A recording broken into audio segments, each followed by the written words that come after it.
A lot happened in the world of college football this week, but let's start with this one. This certainly made the rounds. Lincoln Riley. Lincoln Riley said that the transfer portal needs guardrails. He mentioned that maybe there needs to be periods where the portal is open, where it's closed. He's not the only guy that said that. We've heard a lot of people talk about possible periods for the transfer portal. He also said that he's concerned about how the portal is affecting high school players. All right. I mean, I am a big believer in actions speak louder than words, right? It's a phrase I've heard for a long time. Phrase a lot of people have heard for a long time. Now, I guess you don't have to like the rules while also taking full advantage of them. I guess that is true. That is true. But I feel like Lincoln Riley is the last person on planet Earth that should be talking about this right now. Am I just still a little angry, or is that a fair reaction? It's probably a little both, but it's a fair reaction, and there's multiple reasons. Like he does have a history that has developed of saying one thing, but the track record does not align with what he's talking about.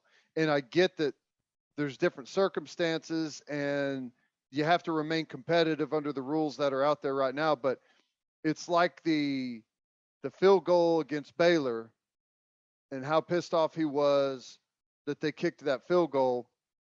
But I'm watching him like throw the ball and score touchdowns with 15 seconds on the clock against Western Carolina. You know what I'm saying? Like some things just the code of sportsmanship. Right, exactly. All-time line, by the way. The code of sportsmanship. Incredible. Love it. He's right. And at the same time, you do owe it to the university that's paying you to do whatever you can within the rules and their structure at that time to get the best players that you can. But you have to know that it sounds ridiculous whenever you come out and take a hard stance on something whenever your track record on it is, I don't know, frankly, maybe worse than anyone else out there, right? I just think that, I don't know, it doesn't sound genuine, right? After what we just watched him do, right? Because he's coming out and talking about, hey, need guardrails, don't like how it's affecting the high school kids, right? But he just took full advantage of those rules. Like he's saying he doesn't like the stuff, and then he's doing everything possible to use it to his advantage, which is his job. So that's why, like, I don't know. Maybe it's just because, for example, he's got 13 transfers in his recruiting class. 3 of them come from his former employer. Mm-hmm. I feel like he's the last one that should be talking about transfer portal guardrails. Right. And remember the whole thing with Austin Kendall and with Chandler Morris, right? Like, really didn't like that those guys were transferring within the conference. Really didn't like it.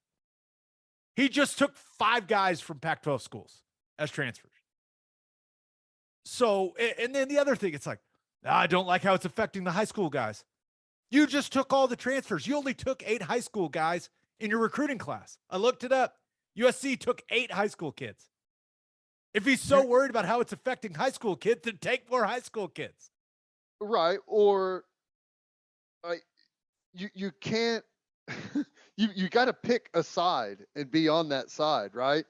You can't just feel really bad for the way it affects the high school kids, but be like the main guy out there that's doing it, right? And then try and be sympathetic with the high school kids. It's weird. You're right. It's every now and then he's not wrong, but he just doesn't need to comment on it, right? Maybe next year, right? Yeah. I just think the timing, and I think everyone saw that clip and they're like, man, Lincoln Riley's the one saying all this stuff. That's odd. Right. Hey, I guess if he doesn't see the irony there, then nothing can be learned here. But there do need to be some guardrails. But, we've talked about this. When it's the NIL and it's a transfer portal, it's going to be very difficult to put the toothpaste back in the tube. Yeah. Even though everyone can see that it's like a mess. It's just, that's if you try to restrict the movement of the players now, there will be lawsuits. Right? Yep. I mean, it's how it's going to be. Yep. So, man, I don't know. It's just like, of all the people to talk about the portal, hey, maybe one of the guard rules should be if you leave and take another job, you shouldn't be able to take the star quarterback of the school you just left. Maybe that should be in the guardrails. Coming this week is Lincoln Riley talks about how high coaches' salaries are ruining college football, right? I don't know. I just thought it was really funny. And because I talked about it with a lot of people that like aren't OU fans, like guys that I do radio with on Sirius, and they all were just like, man, out of all the people, that's interesting. And especially, I don't understand it. If I was Lincoln Riley, I wouldn't want any guardrails on the transfer portal. If I'm trying to build that roster as quickly as possible and elevate the level of talent on that roster, I'm telling everyone, hey, come live in Southern California. Come play for me. Guardrails be damned. Come be a Trojan. Like, that's what I'd be doing. I wouldn't be complaining about the portal. I'd be saying, here's a list of guardrails that I've come up with, okay? And those guardrails, I want implemented no earlier than 2030, right? That's the time we need to start putting the guardrails in place. Yeah. Yeah. I thought it was hilarious. Something else I thought, this blows my mind, and I cannot wait to talk to you about this. We should probably start with Lane Kiffin, right? So Lane Kiffin ends up with like the 10th ranked recruiting class in the SEC, and clearly he's not thrilled about it. But came out and did something I think no coach should do. He comes out, and as part of an answer, he talks about how Ole Miss doesn't have the funding and the resources as some other schools with NIL deals, which just blew my mind. If you don't, okay, then you don't. And it's probably true that Ole Miss doesn't have, some of the NIL stuff in place that Bama has, or Texas A&M or Georgia. That's probably true. But why on earth would he ever say that out loud for every recruit in America to hear? Like, hey, man, yeah, come here, but we ain't got it like these guys. What is he doing? Why is he letting everyone else know that? That blows my mind, Ted. Like, I was stunned when I saw it come out of his mouth. I was like, what is he doing? Don't tell people that. It might be true. At least just don't say it.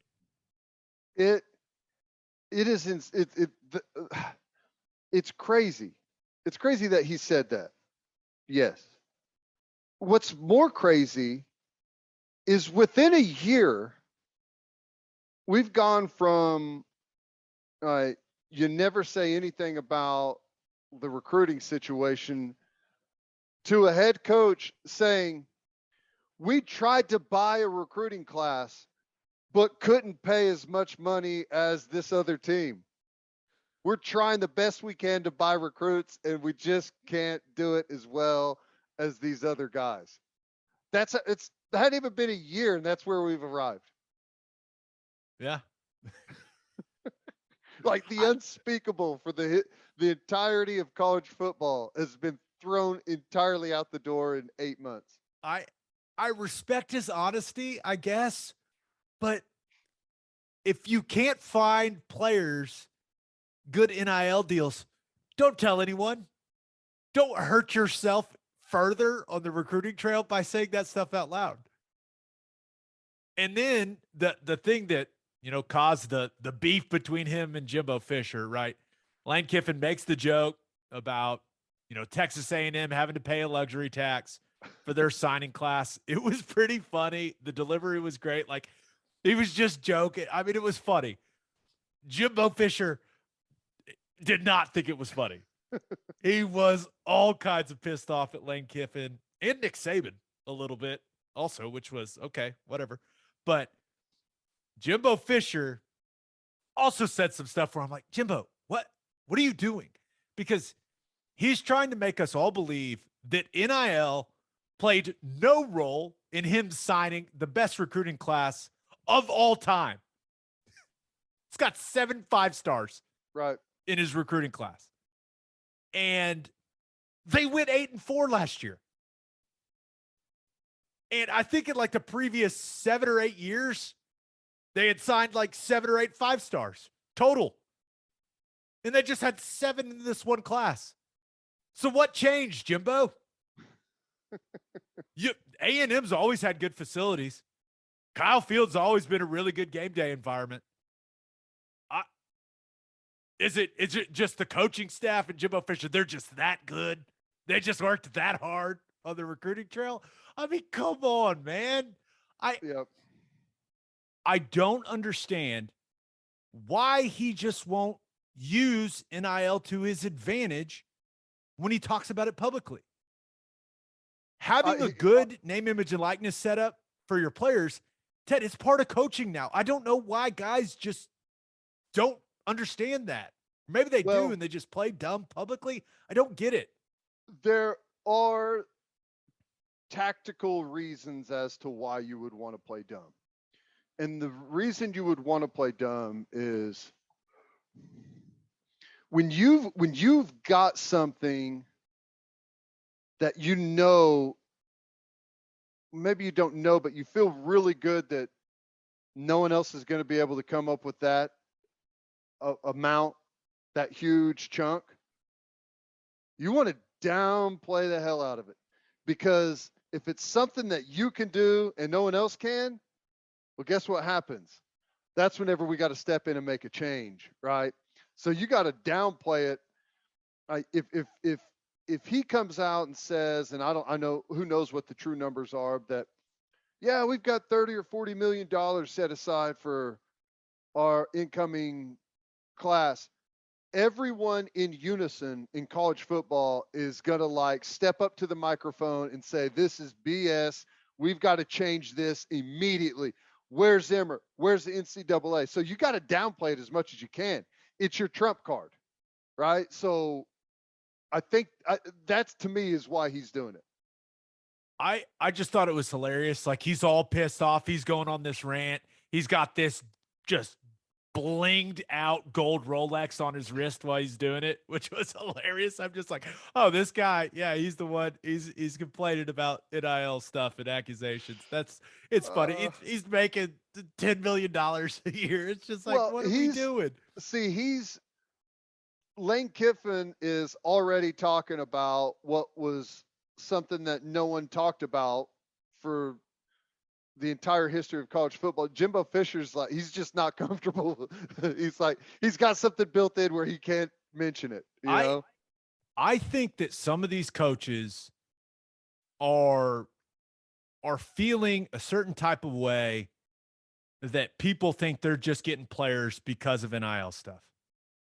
I don't know if it makes them feel like they're less of a coach, because one of the main reasons a player is coming to play for him is because of name, image, and likeness opportunities. That maybe has something to do with it. But listen, I'm going to give every coach in college football some free advice right here. This is all Jimbo Fisher had to say. We signed the #1 class ever because we have a great staff. We have great facilities. We've got a great university that gives you all the resources you need for your degree. We've got an incredible game day atmosphere.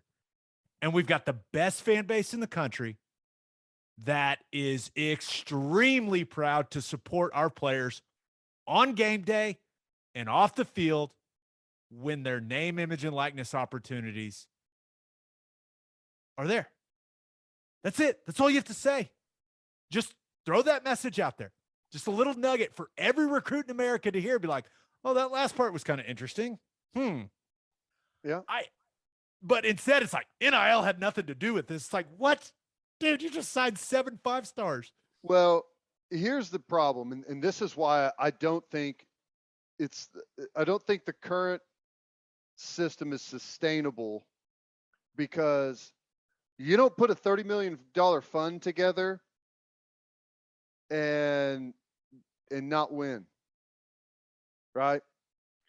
People are going to be pissed when they put that type of money together and don't get anything out of it. And here's the other thing. What do you think next year's recruiting class is going to want? And the year after that, and the year after that. Like, you've made it known that this is how you're going to get your recruits. And if you don't pony up, they're not going to show up.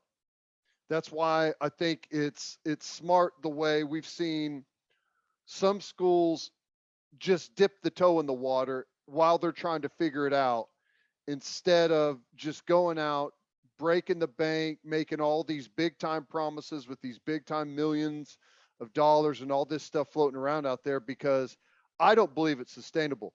I could be naive thinking that people are going to continue to throw a ton of money into a fund for high school kids whenever there's no return. But I mean, we're about to talk about Auburn, so, Yeah, we'll I could be wrong. We'll get to that in winners and losers. One last thing that I just wanted to get your comments on. Nick Saban, you and I, we both agree, best coach ever. Unbelievable collection of talent that he's had at that school over the last decade plus. He said, and I quote, "We never cheated to get a player. We never paid players to come to our school." Your thoughts? Well, anytime you say I like how he said that. He's grouping everyone together. He's not going in this thing alone. Whenever you say we never, that almost instantly gets the former player from 7 or 8 years ago that was kicked off campus after year 2 to say, that's not true. You gave me this. You know what I'm saying? Like, so it better be true, Nikki, or it's, you know how that goes. The disgruntled will pop up at some point. So yeah, that's right though. It's weird whenever you have someone come out and, like, everyone is always going to throw water on any of that type of stuff, but you're really just trying to avoid it and move on, right? Yeah.